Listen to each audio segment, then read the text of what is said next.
सखी कल साधाराइल गैया के गोबरा से अंगना लिपाइल अंगना लिपा के सखी कल साधाराइल लाल चुनरी मैया के ओढ़ावल जाई ओढ़ावल जाई घिउ के दिया ना जराव सखी माई के सजाव चलो यार उतारल जाई घिउ के दिया ना जराव सखी माई के सजाव चलो यार उतारल जाई।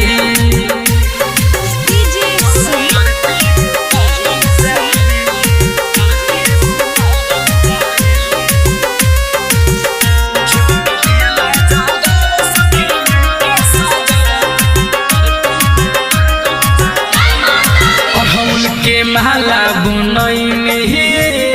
सातो बहिन चढ़ैनी कुहरो से कही के सखी दियरी सुनर बनवैनी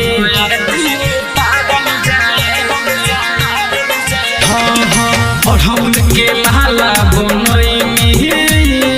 सातो बहिन चढ़ैनी कुहरो से कही के रे सखी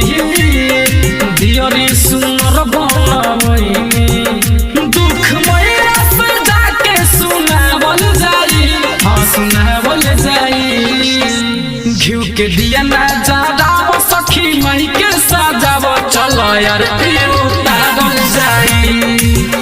घिउ के दिया ना जराव सखी माई के सजाव चलो यार उतारल जाई।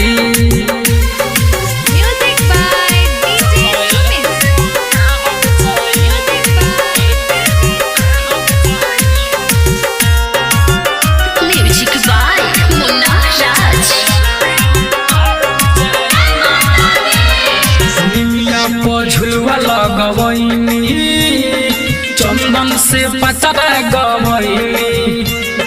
मैया में मगन होके अचरा के सुख हम पैनी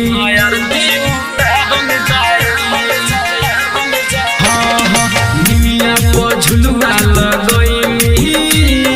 चंदन से पचरा गवैनी मैया में मगन होके अचरा के सुख हम पैनी सुख मिलल बा जवन ना भुलावल जाई ना भुलावल जाई घिउ के दिया ना जराव सखी माई के सजाव चलो यार उतारल जाई घिउ के दिया ना जराव सखी माई के सजाव चलो यार उतारल जाई